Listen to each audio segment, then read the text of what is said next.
ये जो कार्यक्रम इस पावन मां प्रकृति की गोद में आपने सबने मिलकर के ये सफल बनाने का जो प्रयास है, काफी काबिले तारीफ है। आज यहाँ लग रहा है कि मन्नारा जगदीश भाई हमारे बीच में अभी भी मौजूद है और उनकी जो शक्ति है हमें रुकने का नाम नहीं लेने दे रही है। ये आज आपने यहाँ पर करवाया, अवगत करवाया। मन्नारे जगदीश भाई के चरणों में नमन करते हुए, हमारे पूर्वज पुरखों के चरणों में नमन, और आप सभी भारत देश के मूल बीज मूल मालिकों को खूब खूब जोहार। जय आदिवासी, जय भील प्रदेश। साथियों, यहाँ हम ये जो कार्यक्रम कर रहे हैं, हमको ध्यान में होना चाहिए 15 अगस्त 1947 को देश आजाद हुआ और 26 जनवरी 1950 को देश का जो संविधान है वो लागू हुआ। लेकिन उसको धरातल पर लागू करवाने के लिए आज भी हम लोग संघर्ष कर रहे हैं। आज भी हमको बलिदान देना पड़ रहा है, आज भी हमको शोषण झेलना पड़ रहा है, आज भी अन्याय झेलना पड़ रहा है, अत्याचार झेलना पड़ रहा है। अभी तो हम पूरी तरह से भारत देश का संविधान है क्या चीज, हमारे पूर्वज पुरखों का इतिहास है क्या चीज, हमारे पूर्वज पुरखे क्या थे, कौन थे, ये अभी पूरी तरह से समझे ही नहीं। और उससे पहले ही चालबाज लोग, षड्यंत्रकारी लोग, पूंजीपति लोग, विदेशी आक्रमणकारियों की संतानों से पैदा हुए जो लोग हैं, वो देश के मालिकों को दबाने का प्रयास कर रहे हैं। मेरे भाइयों, सतर्क होने की जरूरत है, इतिहास को समझने की जरूरत है। जब हम हमारा इतिहास समझेंगे, हमारे इतिहास को जानेंगे, तो सारी बातें हम सबको अपने आप समझ में आएगी। इतिहास उठा करके देखते हैं, मुगल काल, अंग्रेजों का शासन काल, राजा रजवाड़ों का शासन काल, इन सभी शासन कालों में एक बात कॉमन मिलती है। कॉमन रूप से हर जगह एक बात देखने को मिलती है, और वो बात है, सब जब भी यहां पर आए, थोड़े से पैर व्यवस्थित जमे, इनके पैर आदिवासियों की तरफ बढ़े, आदिवासियों की जमीन की तरफ बढ़े, आदिवासियों की पूजा पद्धति की तरफ बढ़े, आदिवासियों की संस्कृति को खत्म करने की तरफ बढ़े। और वही काम आज की तारीख में ये कमल और कांग्रेस नाम का शासनकाल है, इसके शासनकाल में भी होना शुरू हो चुका है। और जैसे ही आदिवासियों को ये बात समझ में आई, तो आदिवासियों ने खिलाफत भी चालू कर दी है पूरे देश के अंदर। ये आपको अवगत होना चाहिए। आपके दिमाग में ये बात होगी कि हमारा ये जो खिलाफत वाला मामला है, हमारा ये जो आंदोलन वाला मामला है, ये संवैधानिक गुलगुलान का मामला है, केवल हमारे इधर ही चल रहा है। ऐसा नहीं है, ऐसा नहीं है मेरे भाइयों।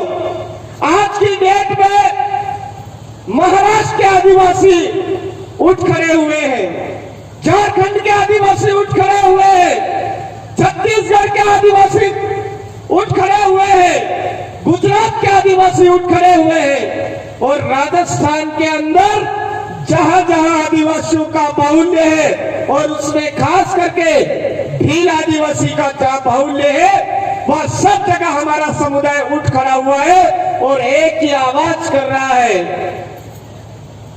अंग्रेजों को खदेड़ा था, राजे रजवाड़ों को खदेड़ा था, मुगल साम्राज्य को खदेड़ा था, और वर्तमान में जो कमल और कांग्रेस, बीजेपी और कांग्रेस नाम से आदिवासियों को खत्म करने का षड्यंत्र, आदिवासियों की जमीन छीनने का षड्यंत्र, अस्तित्व छीनने का जो षड्यंत्र आपने रचा है, उसको भी खदेड़ने का काम चालू हो चुका है। ये आप अच्छी तरह से जान चुके होंगे। अभी भाई बोल रहे थे कि हमारे कोटड़ा में भाई लोग नहीं मान रहे। मैं जगदीश भाई के साथ में जब वहां गया तो मैंने वहां एक चीज नोटिस करी थी। हमने जब जोहार बोला, आदिवासी बोला, हमने जब पूजा पद्धति की बात करी, तो वहां के लोग उठ करके दूर जाके बैठ गए। जब दूर जाकर के वो भाई बैठे, मैंने गहराई से पूछा, दादा ये दूर जाके क्यों बैठे? तो जगदीश दादा ने मुझे बताया, दादा यहाँ पर ईसाई मिस्त्री चल रहा है, इस वजह से ये लोग दूर बैठे। तो मेरे भाइयों, मैं आपको अवगत करवाना चाहूंगा कि आदिवासियों की पूजा पद्धति को खत्म करने के लिए ही आदिवासी इलाके में, अनुसूचित क्षेत्र के इलाके में ईसाई मिशनरी के लोग घुस रहे हैं।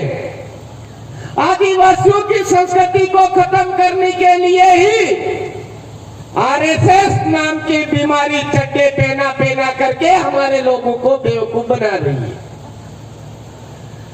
आदिवासियों की पूजा पद्धति को खत्म करने के लिए ही संत रामपाल नाम की भक्ति आदिवासियों के ऊपर जबरदस्ती थोपी जा रही है। इस तरह से हमारे देश के मालिकों की मूल पूजा पद्धति को समाप्त करने के लिए ही ये सारे लोग पीछे पड़े हुए हैं।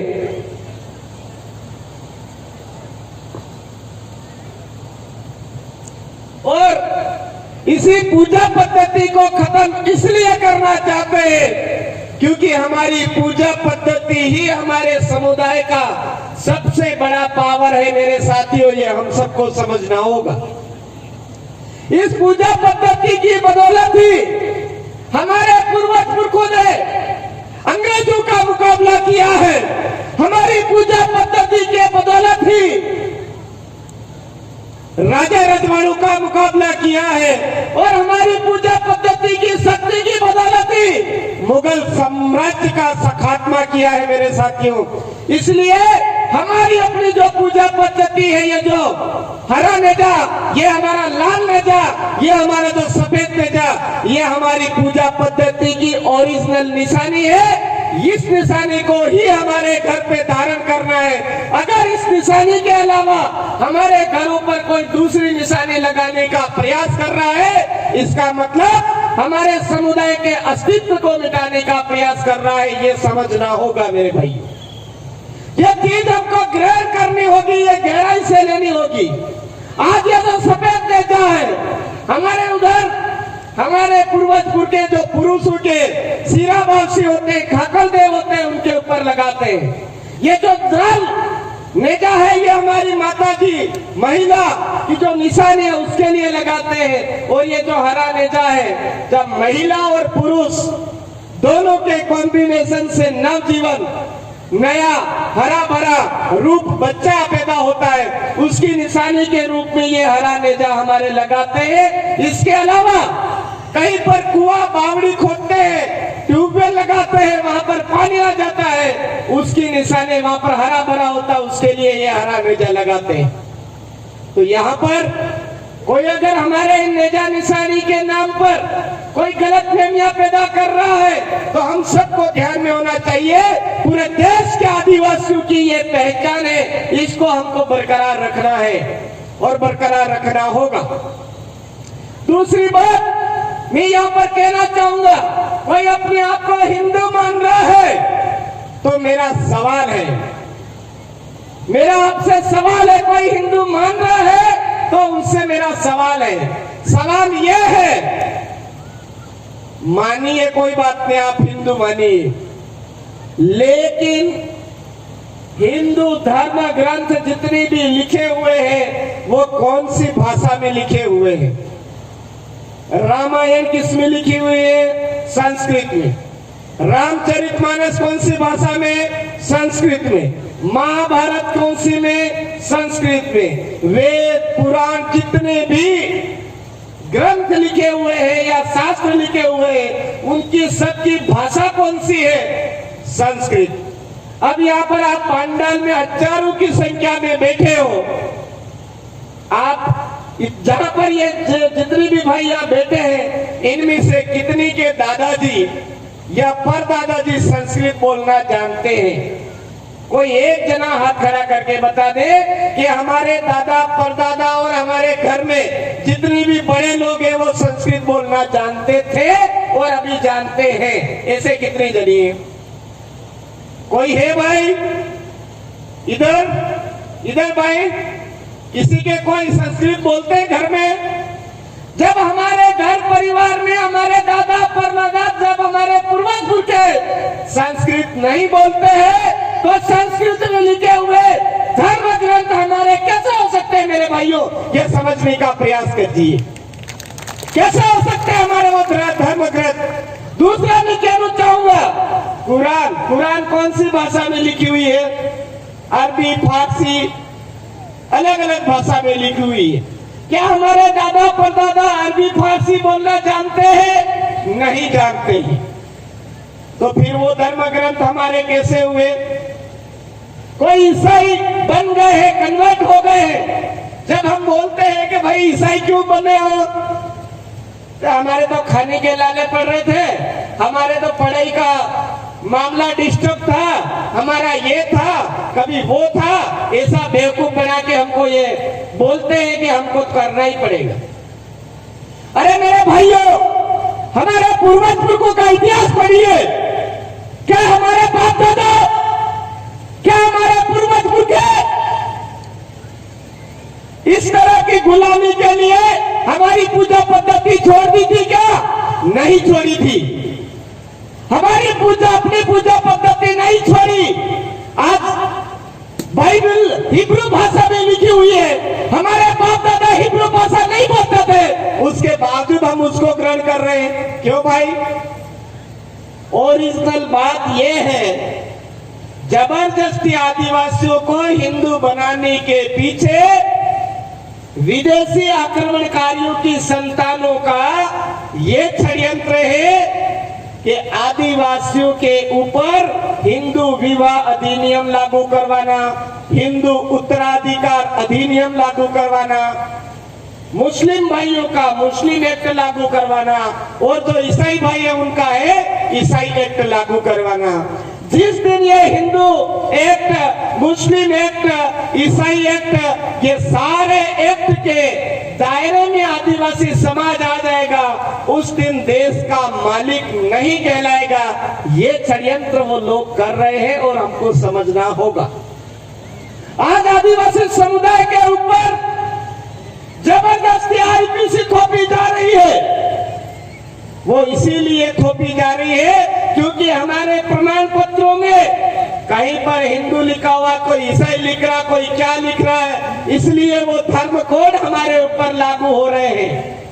वो आईपीसी हमारे ऊपर लागू हो रही, इंडियन पेनल कोड, भारतीय दंड संहिता हमारे ऊपर लागू हो रही।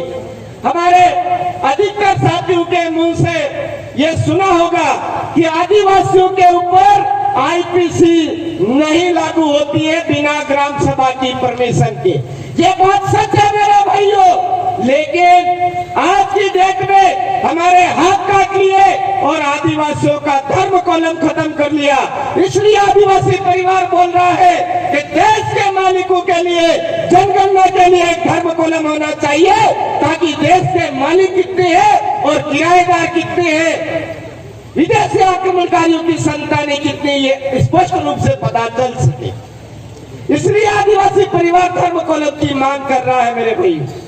दूसरी बात, हमारा अधिकतम साथी मंचों के माध्यम से आपको बोलते हुए सुना होगा कि जल, जंगल, जमीन के मालिक आदिवासी है और हम इसको बिल्कुल नहीं गंवाना चाहते। हम बोलते हैं, लेकिन अभी उदयपुर से यहां तक आया मेरे भाइयों, तो हमारी जो प्राकृतिक संपदा थी उसको नष्ट कर दिया। हम नहीं बोले। आज हमारे इलाके के अंदर जंगल को खत्म करने का प्रयास किया जा रहा है, हमारी जमीनों को लूटने का प्रयास किया जा रहा है, हमारे अस्तित्व को खत्म करने का प्रयास किया जा रहा है। अगर इससे बचना है तो हमारे पूर्वज पुरखों ने जो हमको नियम कानून कायदे हक अधिकार संवैधानिक अधिकार हमको दिए हैं वो समझना होगा। और वो ये है कि बिना कलेक्टर की पूर्व मंजूरी के कोई भी जमीन हस्तांतरण नहीं हो सकता, जमीन का नामांतरण नहीं हो सकता है। कलेक्टर साहब हमारे यहाँ पर कोई निर्णय लेंगे तो वो अपने स्वविवेक से नहीं ले सकते हैं, उनको ग्राम सभा का आयोजन करवाना होगा और ग्राम सभा के लिए गए निर्णय के अनुसार ही वो जमीन का नामांतरण कर सकते हैं, जमीन का हस्तांतरण कर सकते हैं। और वो हस्तांतरण कर सकते हैं इसका मतलब ये नहीं है कि गैर आदिवासी को कर सकते हैं, हस्तांतरण कर सकते हैं इसका मतलब ये नहीं है कि वो किसी कंपनी को कर सकते हैं, हस्तांतरण कर सकते हैं इसका मतलब ये नहीं है कि किसी संस्था को कर सकते हैं, ऐसा नहीं है मेरे भाई। हमारे अनुसूचित क्षेत्र के अंदर, अनुसूचित क्षेत्र मतलब बांसवाड़ा जिला, प्रतापगढ़ जिला, डूंगर